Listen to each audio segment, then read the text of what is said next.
नमस्कार दोस्तों, एक बार फिर से आप लोगों का स्वागत है। आज जो मैं बात करने के लिए जा रहा हूँ उस वीडियो में, वो इंडिया के जो टॉप एंटरप्रेन्योर हुए हैं, उसके बारे में मैं बात करने के लिए जा रहा हूँ।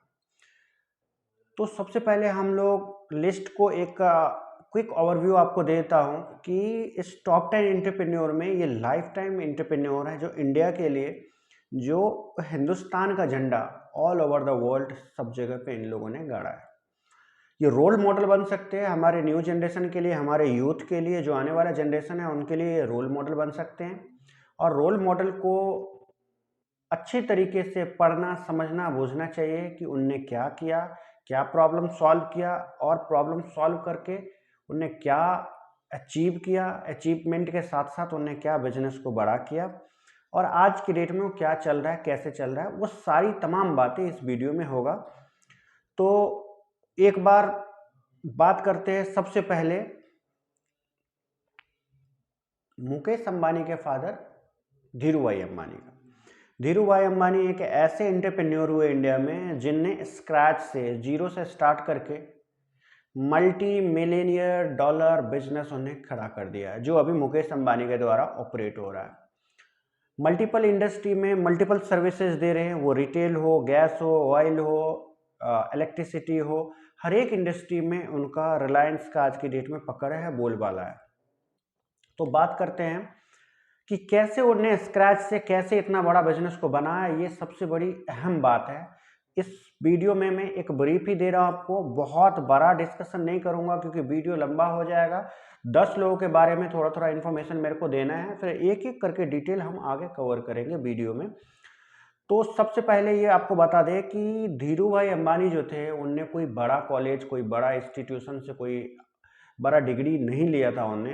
यदि बात करते हैं IIT IIM, ऐसा कुछ भी उनके पास कोई डिग्री डिप्लोमा नहीं था, लेकिन बिजनेस इंटेलिजेंस था। एंटरप्रेन्योर चीज जो होती है, creativity, leadership, risk taking, intelligence, ये सारी चीजें उनमें था, तभी इतना बड़ा बिजनेस हो पाया। सबसे बड़ा एक प्रॉब्लम का एक सॉल्यूशन एग्जांपल दे रहा हूँ।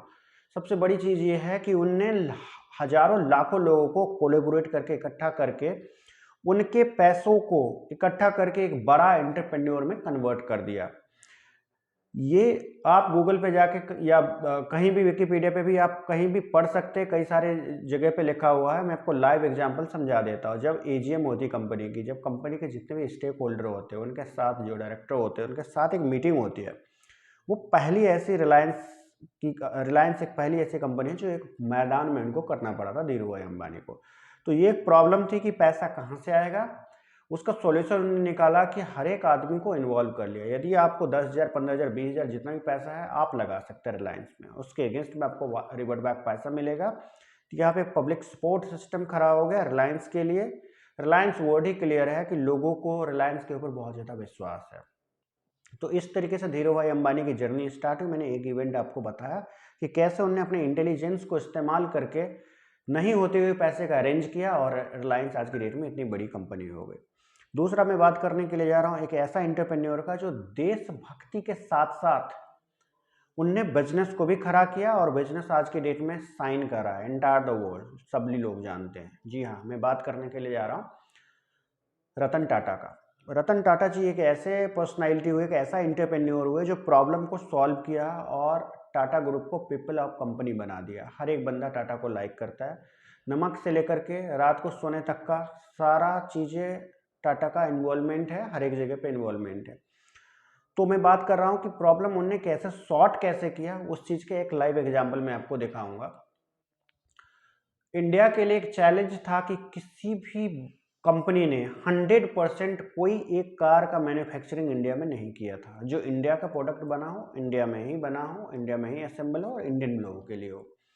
तो ये एक बड़ा चैलेंज था जो रतन टाटा जी ने सॉल्व किया, और आज के डेट में इंडिया में बहुत सारी कंपनियां हैं जो खुद अपनी मैन्युफैक्चरिंग करके इंडिया में ही 100% कार बना रही है। अब तो बहुत सारी चीज़ें इंडिया में बन रही है, लेकिन एक ऐसा टाइम था जिसको रतन टाटा जी ने प्रॉब्लम का सॉल्यूशन निकाला और कार बना के दिखाया वर्ल्ड को कि हम लोग भी एज ए इंडियन हम बना सकते हैं।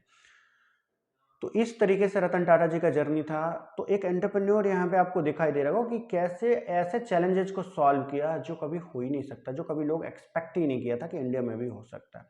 सुरक्षित कार बनाया, अच्छा बनाया, टिकाऊ बनाया, मजबूत बनाया। अब तीसरे नंबर पे बात करते हैं अजीम प्रेम जी की। अजीम प्रेम जी एक ऐसा पर्सनैलिटी है जो किसी पहचान का मोहताज नहीं है। यदि विप्रो को आप जानते हैं तो अजीम प्रेम जी को जरूर जानते होंगे।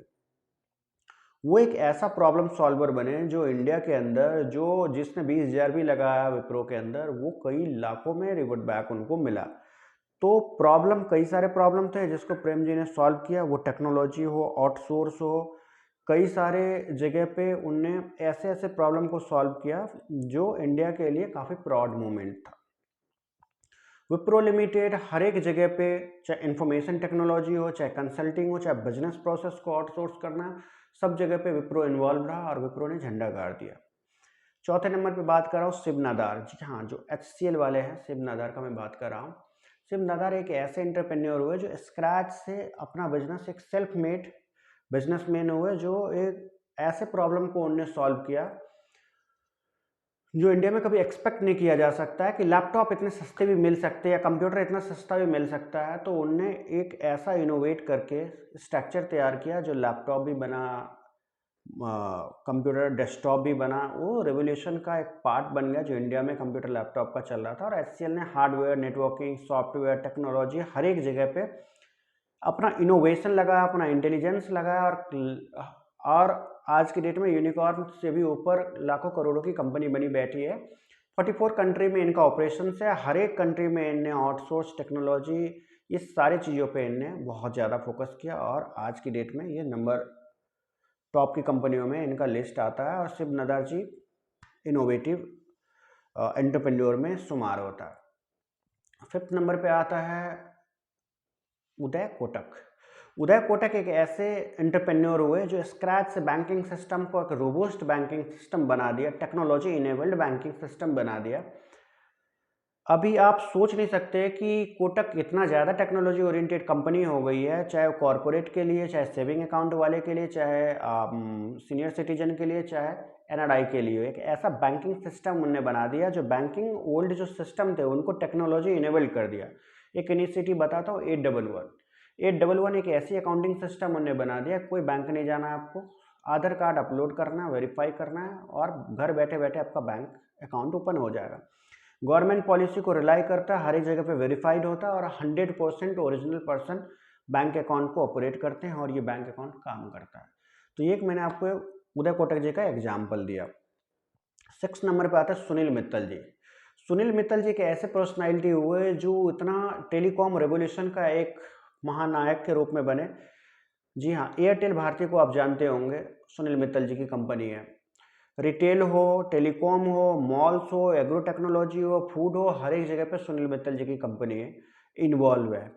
रिलायंस जियो के टक्कर में कोई यदि कंपनी आई तो आज भी एयरटेल ही खड़ी है। तो भारती जी का एक ऐसा इनोवेटिव अप्रोच रहा इंडिया में, हर एक जगह पे सर्विस ओरिएंटेड है। यदि बात करते हैं इंटरनेट की, बात करते हैं टेलीकॉम का, तो एयरटेल हमेशा नंबर 1 पे रहा।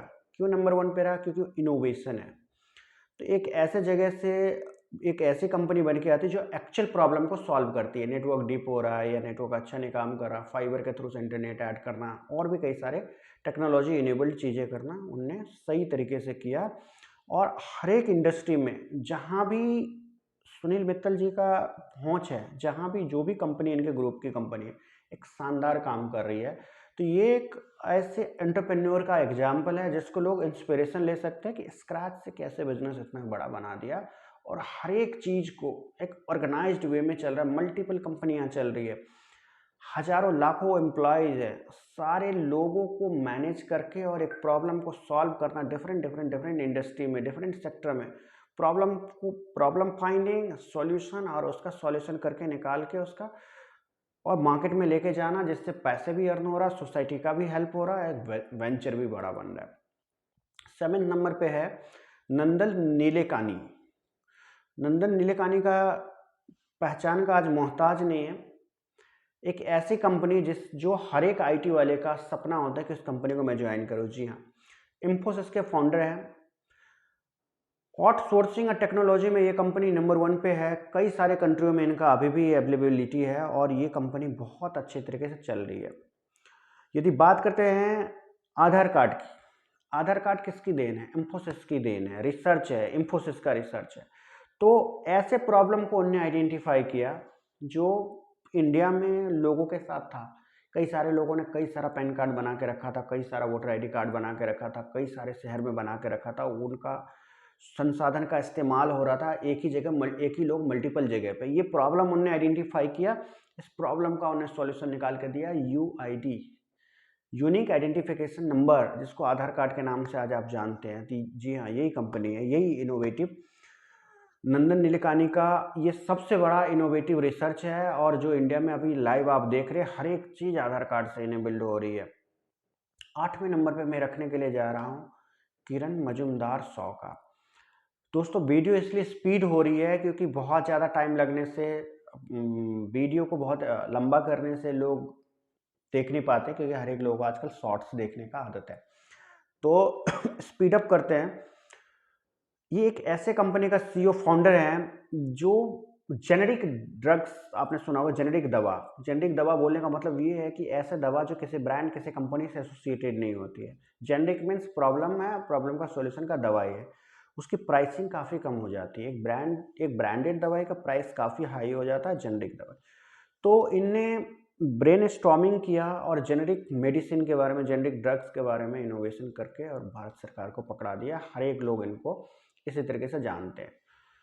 नंबर 9 पे आते हैं विजय शेखर शर्मा। विजय शेखर शर्मा आज किसी पहचान का मोहताज नहीं है। आप पेटीएम को जानते होंगे तो विजय जी को भी जानते होंगे। विजय शेखर शर्मा जी एक ऐसा पर्सनालिटी हुआ जो एक ऐसे प्रॉब्लम को एक ऐसे टाइम पे सॉल्व किया जिस टाइम पे लोगों को बहुत ज़्यादा नीड थी। आजकल हर एक बंदा पर्स लेके, कैश लेके नहीं चलता है। सिर्फ पेटीएम अपने मोबाइल में लोडेड रखता है, अकाउंट में पैसा है, पेटीएम में ऐड के 1 सेकंड के अंदर ट्रांजैक्शन हो गया। तो ये एक बड़ी प्रॉब्लम थी जिसको विजय शेखर जी के कंपनी विजय शेखर जी ने पेटीएम के थ्रू से इस प्रॉब्लम को सॉल्व कर दिया।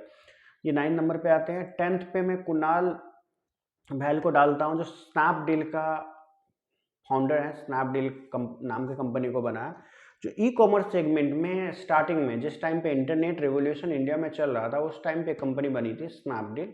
आज की डेट में चल रही है कंपनी, लेकिन फ्लिपकार्ट, ब्लिंकिट और ये ग्रोफर, ये बहुत सारी कंपनियां आने के बाद थोड़ी सी उसकी अवेलेबिलिटी कम हो गई। लेकिन स्नैपडील एक ऐसी कंपनी थी जो एक टाइम पे स्नैपडील ही चला करता था। तो उन्होंने ई कॉमर्स वाले प्रॉब्लम को सॉल्व किया कि मार्केट में आपको कनॉट प्लेस नहीं जाना है, आपको नेहरू प्लेस नहीं जाना है, कुछ भी आपको खरीदना है, आप कहीं भी बैठे हो, किसी से एक सिटी से दूसरे सिटी में, आपने ऑनलाइन snapdeal.com डाला, स्नैपडील आपकी वेबसाइट खुल गई, वहाँ पे आपने प्रोडक्ट चूज किया, as per the size, as per the specification, as per the budget आपने ऐड किया, चेकआउट किया। दोनों ऑप्शन इनेबल है, पेमेंट कर दो या पेमेंट फॉर डिलीवरी कर दो, आपके पास प्रोडक्ट आ गया, आपने इस्तेमाल कर लिया। तो एक बिग प्रॉब्लम थी, मेरे पास टाइम नहीं है, किसी के पास टाइम नहीं है, उसको प्रोडक्ट चाहिए, तो फटाफट अपना लैपटॉप या मोबाइल से ओपन किया और ओपन करके ईजिली उस प्रोडक्ट को उसने बाय कर लिया। तो ये एक ऐसे प्रॉब्लम का सॉल्यूशन निकाल दिया जो लोगों को विश्वास में नहीं था कि ऐसा भी होता है। अब तो बहुत सारा 2023 में बहुत सारा इनोवेशंस आ गए, बहुत सारी कंपनियां आ गई, अब तो बहुत अच्छे तरीके से आप ऑनलाइन भी शॉपिंग कर सकते हैं। तो मुझे विश्वास है इस वीडियो से आपको बहुत ज़्यादा इंस्पिरेशन मिला होगा। एक शॉर्ट फॉर्मेट में मैं आपको इंडिया के टॉप 10 जो एंटरप्रेन्योर है उसके बारे में मैंने आपको बात करके बता दिया कि किस तरीके से क्या किया और क्या नाम था उनका। मैं आशा करता हूँ ये वीडियो आपको बहुत अच्छा लगा होगा। आगे टॉप 30, टॉप 40, टॉप 100 सारे लिस्टों को मैं आगे लिस्ट आउट करके आपको दूंगा कि आप अच्छे तरीके से समझ सकें, और फिर ईच एंड एवरी पर्सनालिटी के ऊपर एक डिटेल वीडियो बनाएंगे। ये एंटरप्रेन्योर सीरीज का सेकंड वीडियो है। Stay tuned for next updated this kind of the video. Tata, bye bye, thank you, जय हिंद।